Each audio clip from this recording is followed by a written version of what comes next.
we are very close to being able to write down a test to classify critical points into local mins, local maxes, and saddle points, the new thing that we just talked about in the previous video. Before we do that, one last little definition I want to throw in here, the discriminant. And so the discriminant, or it's sometimes called the Hessian. You'll see both of these terms thrown around a bit. It's the following quantity. I'm going to call it D. D is the second derivative of your function with respect to x times the second derivative of your function with respect to y minus the mixed partial second derivative. So take one derivative with respect to x and one derivative with respect to y and square that. And it's connected. So this is the way most people remember it. But one other useful thing here is using 2x2 determinants. Think back to the cross product section on 2x2 determinants.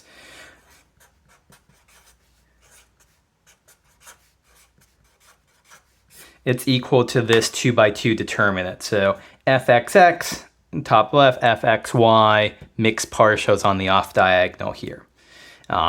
Assuming everything, so I have to do the usual kind of disclaimer here. We're assuming that all of these second partial derivatives for your function exist. Okay, so without further ado, here comes the big theorem, Theorem 11, a second derivative test for local extreme values.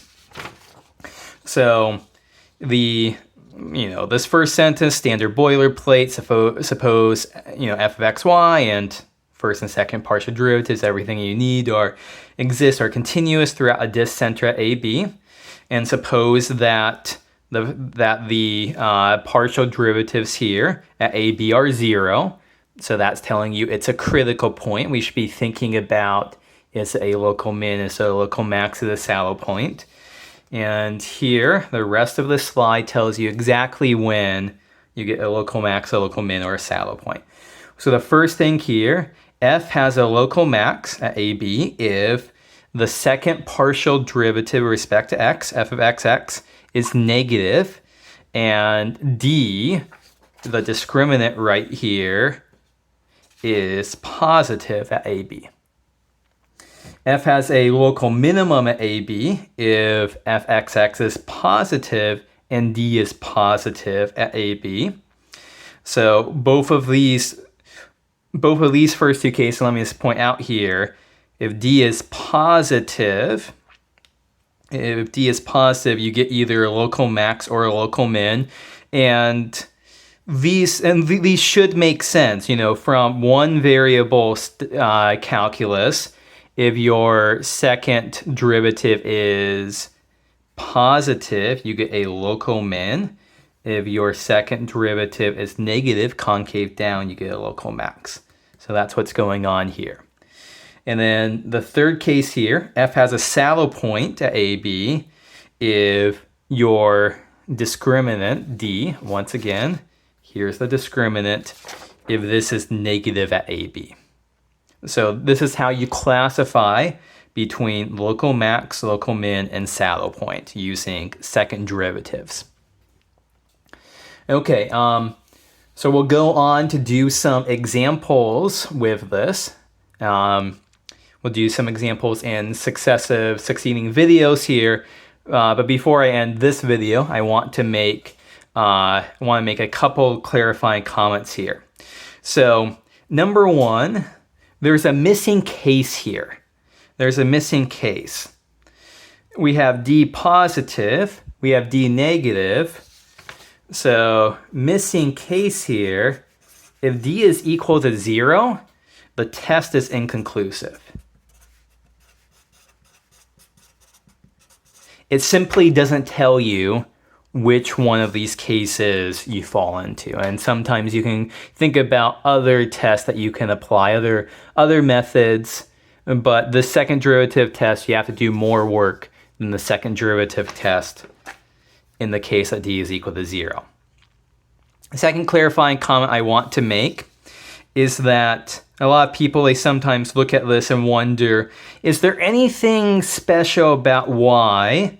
Is there anything special about why we chose the fxx derivative here to be negative instead of fyy here to be negative or positive in these first two cases? So let's talk about these first two cases a little bit more in detail. So these are the cases where d is positive. So d is positive. What is d? This expression right here. So fxx fyy minus fxy squared is positive. I can move the fxy squared to the other side. fxx times fyy is bigger than fxy squared. And this expression here, fxy squared, it's something squared, so this can't be negative. So we have this going on. So namely, if I take the extremes here, fxx times fyy must be greater than or equal to 0. Well, so let's compare this. If fxx is negative, if this is negative and the product of this is non-negative, in fact, let me correct this here. There's a strict inequality. So that is strictly bigger than 0.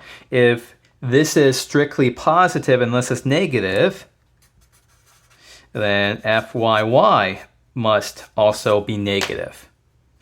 Negative times negative gives you something positive.